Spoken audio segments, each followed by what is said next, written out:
Hey all, it's Feanor here with a play-by-play guide for each skirmish in the Night Market, where I explain the main important mechanics and then show you how to play through them. Some very successful runs, and then one where things were a bit more shaky but still were able to finish the event. This was requested by a few different viewers, and I meant to get it out weeks ago, but I had some major family things going on. I almost did not make it as it feels too late, but I figured it will be usable for future Night Market returns or for those who jumped in late still. The video will start with the Skittering Precinct Skirmish, then the Parch Skirmish, and finally end with Sorrow's Friend Skirmish. If you have any questions after watching, feel free to let me know in the comments and I will be more than happy to help further. Also, for those who like as much information as possible and not just the pertinent overview, I would heavily recommend checking out 8 Puppies Guide for anyone who is wanting an extremely in-depth breakdown of even spell names and all bosses, not just skirmishes, in the Night Market. Okay, and now we have the Skittering Precinct Brood Skirmish, which is starting in 5 seconds. I'm going to run over there, start forming a group, and see about making a second group.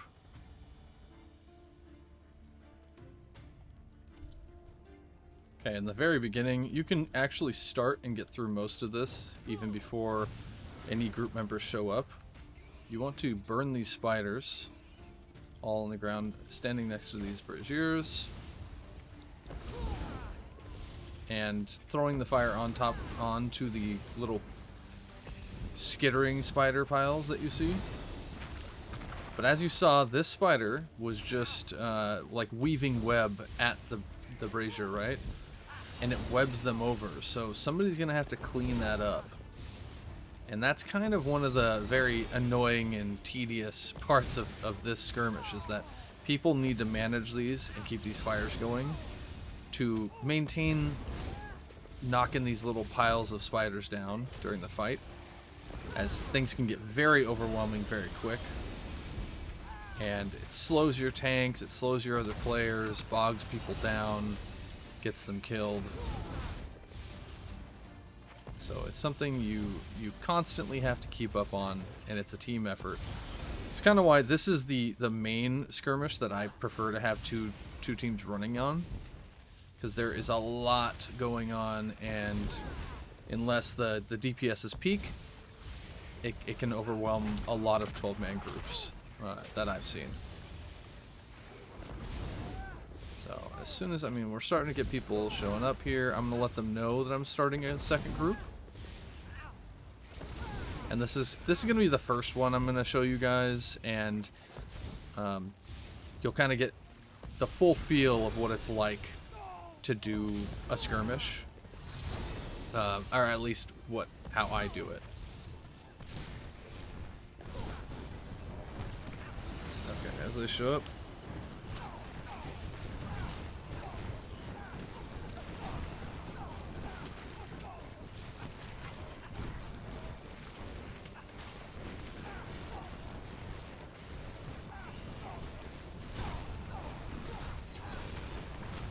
Alright, got the second group going. Gonna start filling up here. Manage all the mobs, kill as many as you can. If you're tank, just try to grab aggro of the big ones, interrupt casts like that. And then when you have time, go over to these, uncover the webs. This will primarily be the job of random DPS in the area, especially if you're main tank. And once the boss is up, that is for sure going to be their jobs. If you have a lot of healers can help out too. Then just continue clearing the mobs. And go over to another flame. Activate it, throwing at the spiders. And go help with this webbing.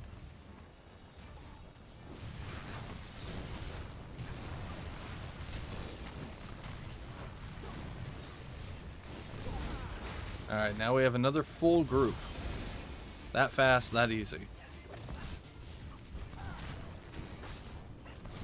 That's probably good enough. I'll just take some hits. Start clearing this webbing. I'm going to run over and clear the wall.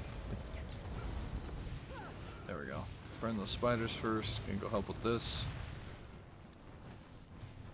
I throw it on top of this nest.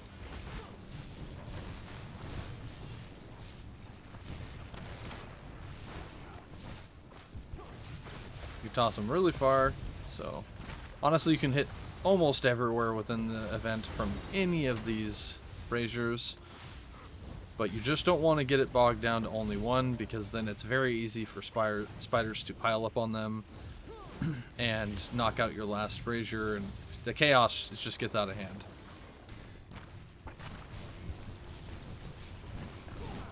Alright, and you see our counter up there. We have 90% done. We only need 10% more progress on these Skittering Swarms spiders. See if I can hit that one. 98. That's going to be one more toss. One more toss, and there we go. Alright, now in this phase, we're going to be picking up these dregs, and we're bringing it back to the braziers. They need to be active, though. That's why people need to keep them up, or else this gets more and more difficult. So I'm going to add that in there, boost up this fire, check to see. Oh. Alright, we have the roaming calamitous during this fight.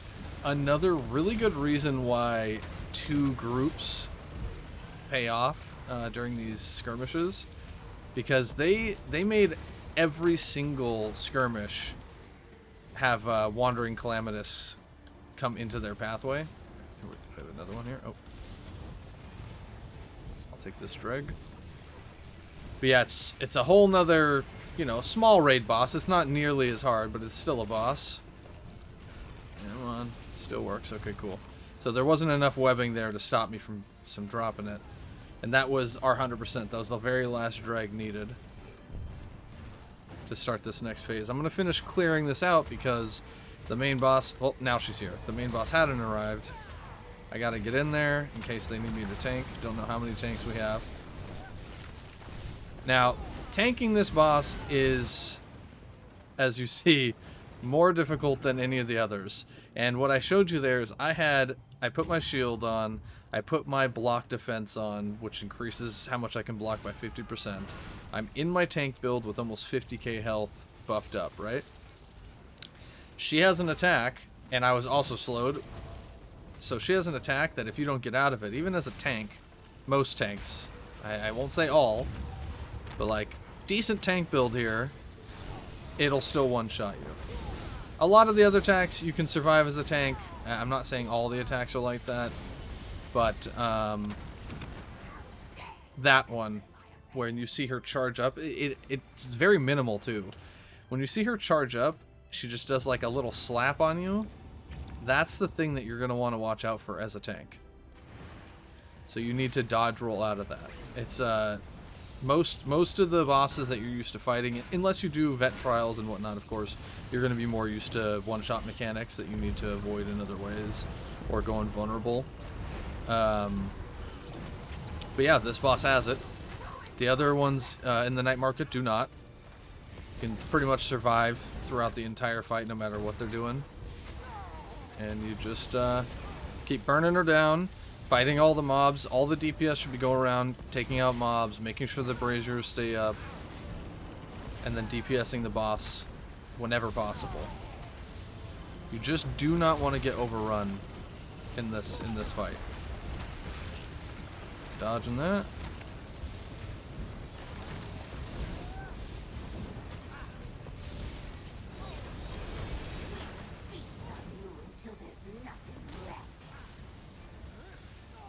Knocked down.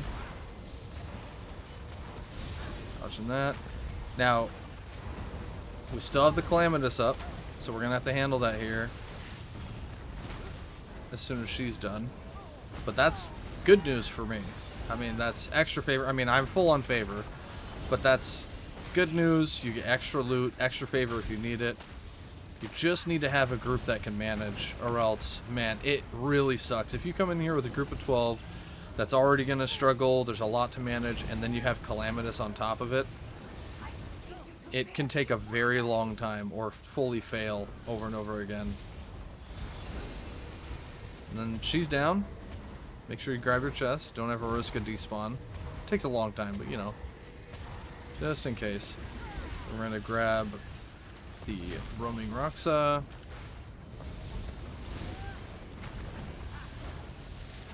And comparatively, this is an absolute cake to fight or even tank. I mean, the only thing that has the potential of killing a tank is the beam, but as long as you keep your shields up and block and have decent mitigation, you can kind of just ride it out. So here we go. This is the beam that I was talking about. I mean, my health is barely dropping. I got maybe down 30%. Not bad at all.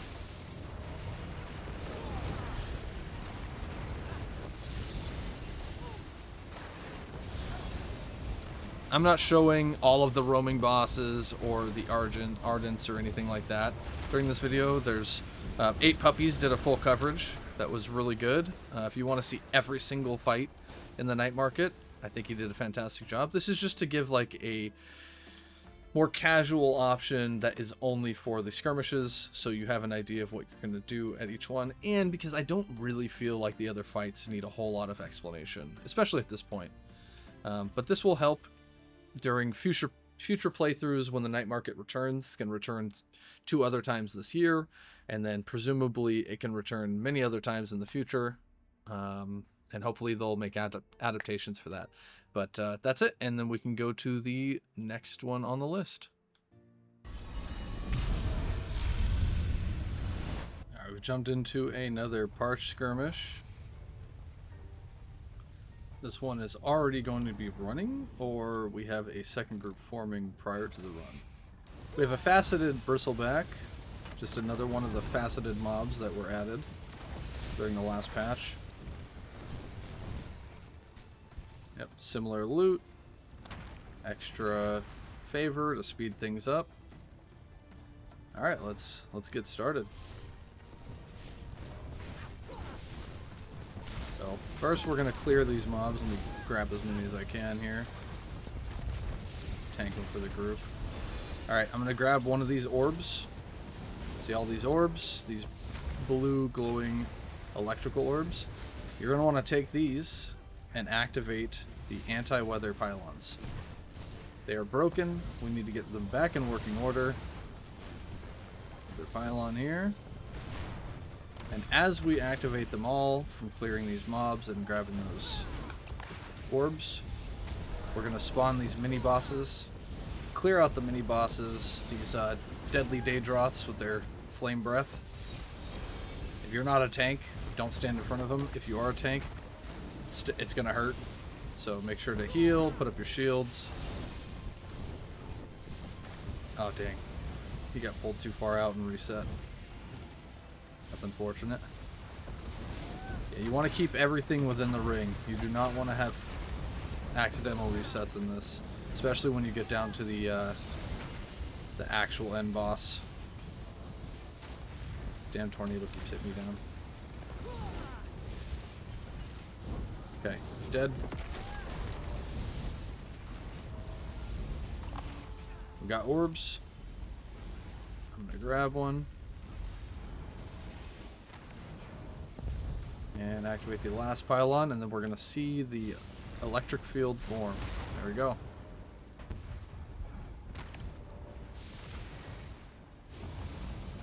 Alright. See the circle around the elementals? Want to clear out these packs. And as you kill them, these will now be the packs of mobs that will be dropping. The orbs, you want to drop it on top of the pylons. And it's going to give the second activation. It's essentially absorbing its power. Kill the elemental on top of it. Now it's active.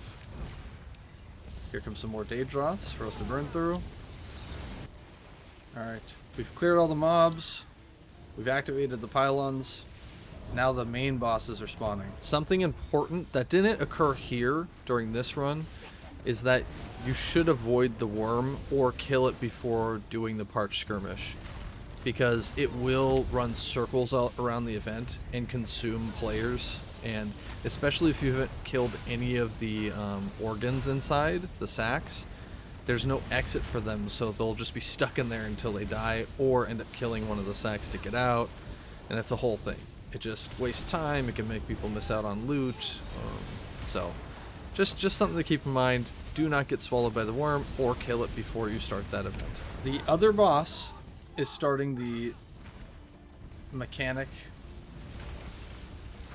that occurs during the boss fight, that circle, that red circle expanding there, if it reaches the outside before we activate these pylons with these elementals, or the orbs that they drop, it will one-shot everybody within it.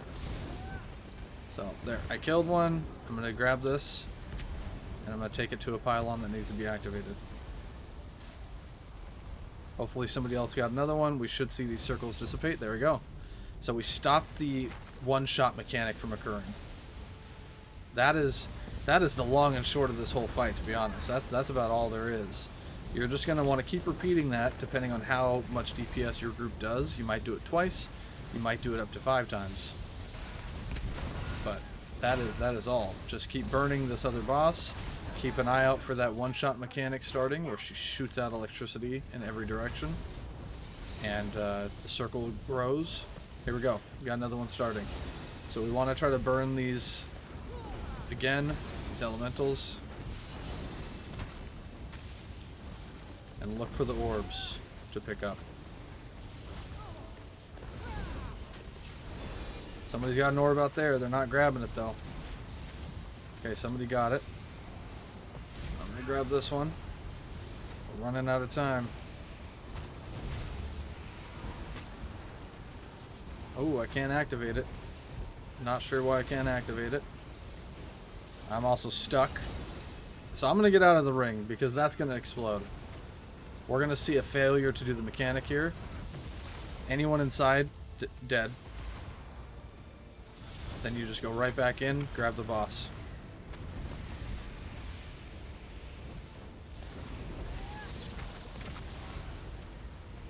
Hopefully they're finishing off that other one. I'm going to just grab this boss here and hold on to it for the time being.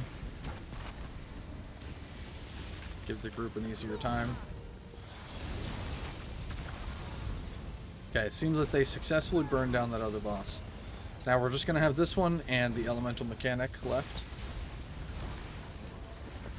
The nightmare situation, which doesn't occur as much now after the event's been going for a while, is that everyone stays in that circle and they don't know to either get out or deactivate it, and then you have a full wipe. But we're not really seeing that these days. It seems like most of the group either gets out of dodge or we run the mechanic and cancel the expanding explosion.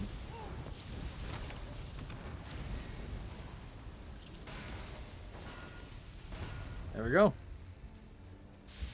That's it. And that is how you do the Parch Skirmish. Even with a failure of the mechanic once. Alright, just popping in to say that somebody else took the initiative this time to make a second group. So I do like to see that that trend is expanding, because it is extremely useful. We're all out here just trying to farm and get this thing cleared up, you know? And whether you're here for loot or favor, it's a really neat advantage you can a really neat mechanic you can take advantage of. But of course, you don't have to do this. You can clear these with 12 people, and if you find that more fun and you want to do all the mechanics the way that they're meant to be done and at the pace that they're supposed to be done at, that's totally fine too. Just want to make sure that people know second and even third groups is something that people are taking advantage of, and you can as well if you want to make it easier on yourself and speed up the process. But the thing to keep in mind is that each instance caps out at 36. So you can have exactly 3 groups of 12 raid members in the entirety of your Night Market instance. So if you're going for a third group, that's where you're most likely going to run into problems where some of that third raid group are not going to be able to make it in. If there's anyone else in the Night Market in your instance roaming around doing their own thing. If you have 2 different groups doing 2 different things, then you're really going to have a hard time. You might even have a full instance with just the second group. So be mindful of that. Know that it's a potential you could run into, and everything else will go swimmingly. Alright, here we go. The timer's counting down, and we are active. So those mobs gets nuked. These little mini bosses spawn, but then more notably, these pillars spawn, and they're not active yet, but when they become active, I'll show you what we're going to be doing. Clear up these little mini bosses and the mobs first.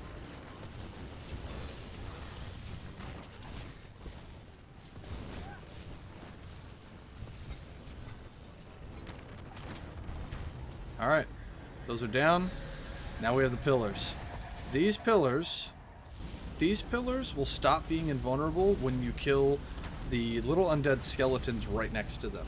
So if you have somebody in your group who's killing the skeletons far away from the pillars, you want to get them to navigate their way over to one and prioritize burning one at a time. That's the best way to do it.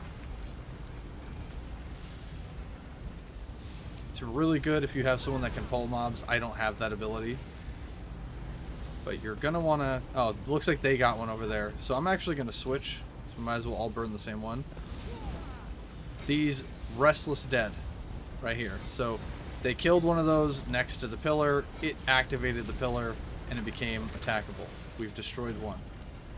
So now we're going to have to look for another Restless Dead that we can kill next to another pillar to get to the next part. Not seeing any here yet. We do have more mini bosses here, so I'm going to grab this one to get it off of the group.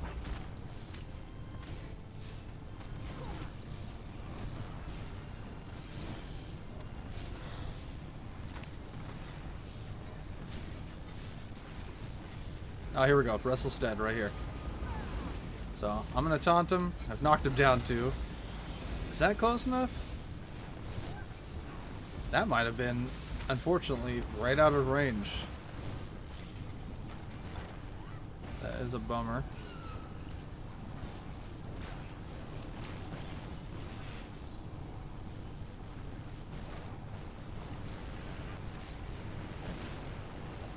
I'm letting my group know. Okay, we got one. Okay, one more pillar left. And some more mini bosses. Grab that guy before he starts killing people.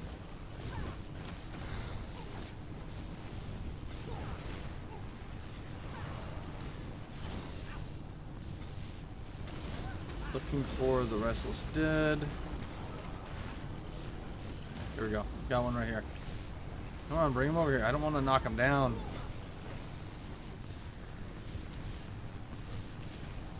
Seems people are holding him just outside of the range. Okay. Maybe it still counts there. Either way, that is the point. If you go and kill those Restless Dead far away, it's not going to work. It seems like with a slight delay, it is working to kill them that close.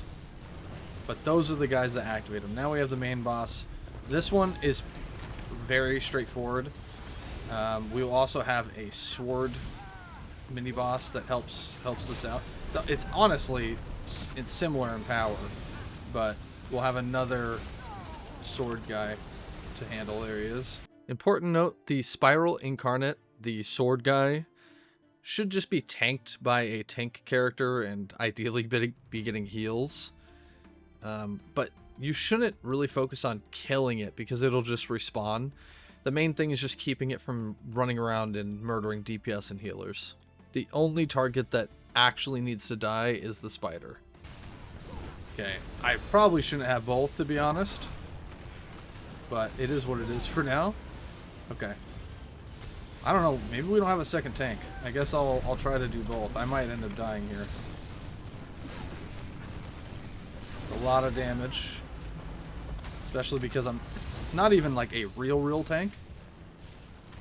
I did make my build tankier, and I will be providing an update for that. Not getting enough heavy attacks in here. Someone was taking the aggro. It's kind of good timing. Still taking a beating. Okay, I'm gonna die there. Just gonna reset and go back in. Yeah, typically you want a tank on each of those. One like real tank definitely could do both. I don't have a shield. I don't even have a frost staff. I can handle tanking one of them. Doing both is a little extreme. Okay, someone seems to be on that. I'm gonna go take care of this guy who's kind of messing up. Random stragglers here.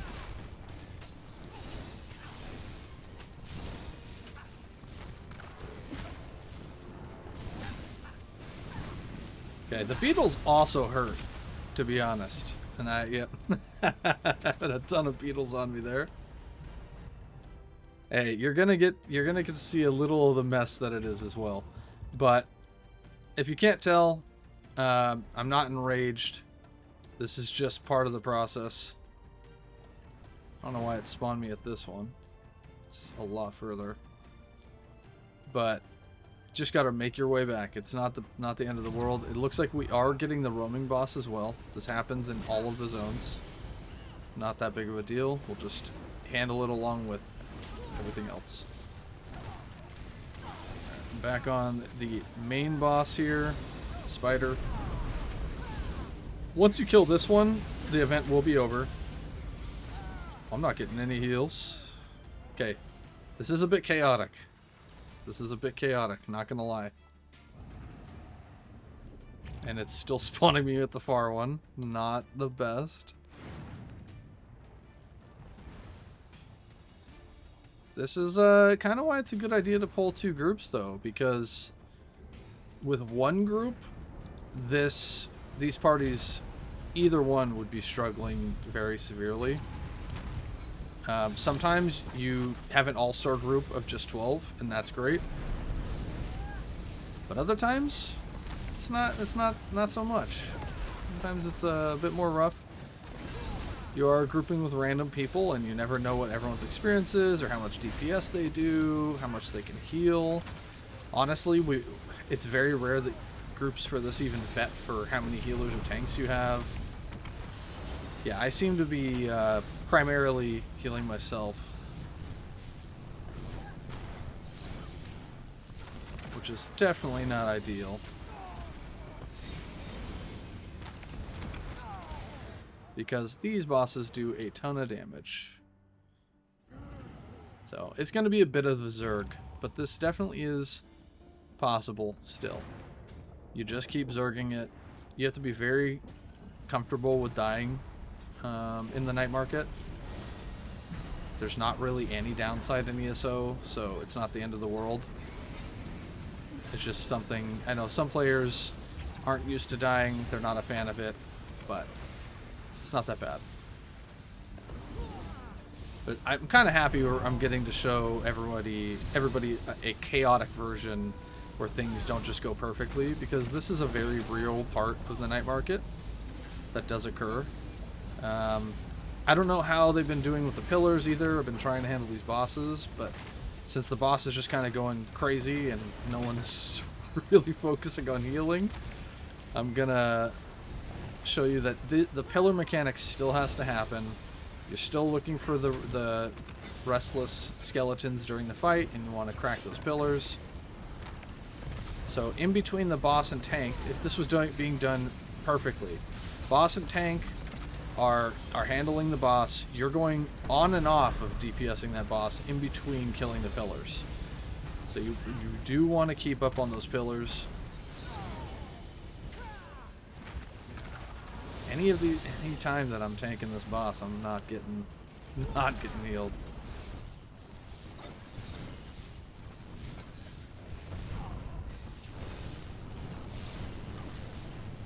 Go for the grab here again.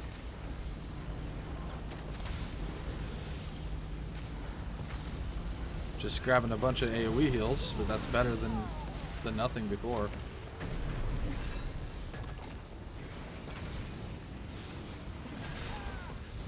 I can also instead heal this guy. We have another tank in here, so I can help heal him, put some shielding on him. I'll just switch roles mid-fight. That actually works just fine.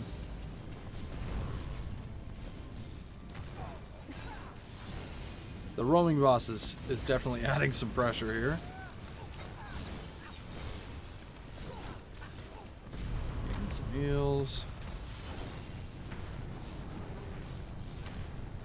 Yeah. So I got hit by that blast. I had my defenses on. That blast will one-shot a lot of players, so just be careful. That's from the roaming boss. It'll pull you in. If you hit the center, it does a giant explosion to everybody. And the closer you are to the center, or if you hit the center, the blast is the largest. Trying to keep you up, buddy. I see you tanking. Oh, no, we lost him. Alright, I'm taking over with my 0 mana. Alright, main skirmish boss is dead. Finally, huzzah. We still have this roamer, which we'll switch here to in a second. I'm going to grab the chest just to not risk losing the loot. And this one, again, just like most of them, to be honest, is a pretty straightforward tank and spank, these roaming bosses. And the one main mechanic most players are going to want to avoid is that one where it pulls you into the center. It'll spawn like a void darkness orb in the center, and then it's going to pull you into an explosive orb. I'll try to point it out here again when it happens.